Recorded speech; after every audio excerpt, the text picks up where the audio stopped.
የነቢ ሰለላሁ ዐለይሂ ወሰለም አኽላቅ እኮ ገዝቷቸዋል። እኔ ሙሐመድ ውሸታም ነው አልልም እኮ ብሏል አቡ ጀህል።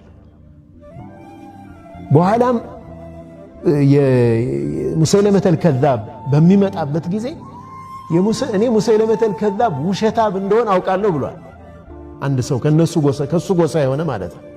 ግን የኔ ጎሳ ውሸታም ከሙሐመድ እውነት ጎሳዬን አስበልጥ የኔ ጎሳ ውሸት ይበልጣል ብሏል። ይኸውን ነብዩ ሰለላሁ ዐለይሂ ወሰለም ሁጃ በደንብ ነው ያቆሙባቸው፣ በደንብ ማለት ነው። ለምን የአኽላቅ ሌቭላቸው ከሚያስቡት በላይ ነው። ሊገሏቸው የሂጅራ ጊዜ መጠው ዓሊይን ረዲየላሁ ዐንሁ በቦታቸው አስተኝተው ሲወጡ ለዓሊይ ውስያ ከሰጧቸው ውስጥ አንዱ እኮ ሙሽሪኮቹ ያስቀመጡትን አደራ እንዲመልሱ ነው ያደረጉት። ሊገሏቸው የመጡ ሰዎችን አደራ ያኒ ወኢነከ ለዓላ ኹሉቂን ዐዚም። አየህ የዳዕዋው ደረጃ እዛ ደረጃ ነው የደረሰው። የአኽላቅ ደረጃቸው ያ ነው የሆነው።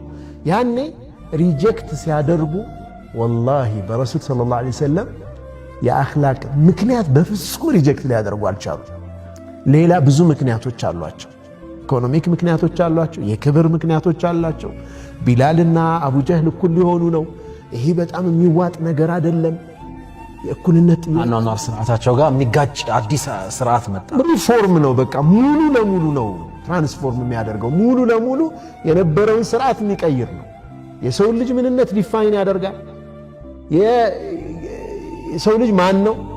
ከየት ነው? መጨረሻ ወደ የት ነው? ማንን ነው የሚያመልከው? የህይወት ግቡ ምንድን ነው?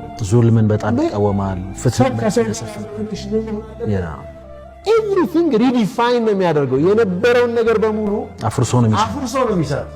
ይሄ ደግሞ ለእነሱም ይዋጣል ነበረ ዋጣ አይደለ? ስለዚህ ከነቢ ሰለላሁ ዐለይሂ ወሰለም ጋር አያይዘው ግን ከዳዒው ማለት ነው አያይዘው በፍጹም ሊያነሱት የሚችሉት ነገር አልነበራቸውም።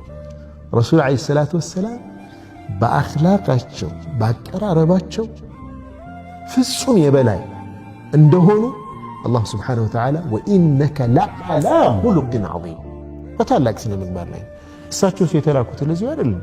ኢነማ ቡዒስቱ ሊኡተሚመ መካሪመል አኽላቅ መልካም ስነ ምግባር አንዳንድ ጊዜ ጀስቲፋይ እናደርገዋለን። የባህሪ ችግራችንን ሐቅ ስለያዝኩ ብለን ያንን ሐቅ የምናንጸባርቅበት መንገድ የተሳሳተ ይሆናል።